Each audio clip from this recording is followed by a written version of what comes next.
Hello guys, welcome back to our channel Twinie Queens. দেখি বুঝতে পারছেন যে আজকে আমরা নিয়ে এসেছি একটা কফি রেসিপি, বাট পুরোই একটা ভিন্ন স্টাইলে, অনেক বড় একটা টুইস্টের সাথে।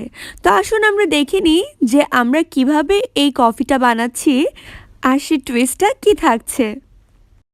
ফার্স্টে আমরা একটা বাটি নিয়ে নিয়েছি। সে বাটির মধ্যে আমরা এখন 1 টেবিল স্পুন আমরা নর্মাল কফি নিয়ে নিচ্ছি। আমরা এখানে নেসক্যাফে ইউজ করছি, আপনারা যে কোনো ব্র্যান্ডের কফি ইউজ করতে পারেন। তারপর আমরা 1 টেবিল স্পুন চিনি দিয়ে দিয়েছি। তার মধ্যে আমরা দিয়ে দিচ্ছি ফার্স্টে 1 টেবিল স্পুন মিল্ক। এরপর আমরা একটু মিলিয়ে নিচ্ছি। তারপর আমরা দিয়ে দিব আরও 1 টেবিল স্পুন মিল্ক, মানে টোটাল 2 টেবিল স্পুন মিল্ক আমরা এখানে ইউজ করেছি। এবার আমরা এখানে একটা হ্যান্ড ব্লেন্ডার দিয়ে আমরা এটা ব্লেন্ড করে নিব যতক্ষণ না পর্যন্ত এরকম একটা কালার আর এরকম একটা টেক্সচার চলে আসে। আপনারা ভিডিও দেখে হয়তো বুঝতেই পাচ্ছেন যে টেক্সচারটা আসলে কেমন হতে হবে। দেখুন, আমরা এক্স্যাক্টলি দেখিয়ে দিচ্ছি যে কীরকম হতে হবে। এটা হয়ে গিয়েছে। এবার আসলো টুইস্টের পালা। আমরা এখানে আইসক্রিম ব্যবহার করছি, আপনারা দেখতেই পাচ্ছেন।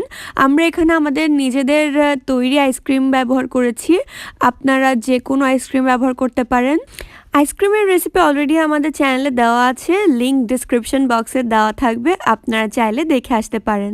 তারপর আপনারা দেখতে পেয়েছেন যে আমরা এর মধ্যে দুধ ঢেলে দিয়েছি, তার উপরে আমরা যেটা মিক্স করে রেখেছিলাম কফি মিক্স, সেটা আমরা দিয়ে নিয়েছি, দিয়ে একটু সমান করে নিয়েছি। তার উপর আমরা দিয়ে দিচ্ছি একটু চকলেট পাউডার। এটা টোটালি অপশনাল, আমরা জাস্ট ডেকোরেশনের জন্য ব্যবহার করেছি। আপনারা এখানে কোকো পাউডার ইউজ করতে পারেন। এরকম স্টাইলের কফি আগে যদি কখনো ট্রাই না করে থাকেন তাহলে আমি বলবো অবশ্যই একবার ট্রাই করুন। সিরিয়াসলি বলছি, আর অন্য কোনো কফি আপনারা কোনোদিনও খেতে চাইবেন না এই কফি একবার ট্রাই করার পরে। আমাদের চ্যানেল টুইনি কুইন্সকে প্লিজ সাবস্ক্রাইব করুন আর লাইক, শেয়ার এবং কমেন্টসের মাধ্যমে আমাদের সাথেই থাকুন।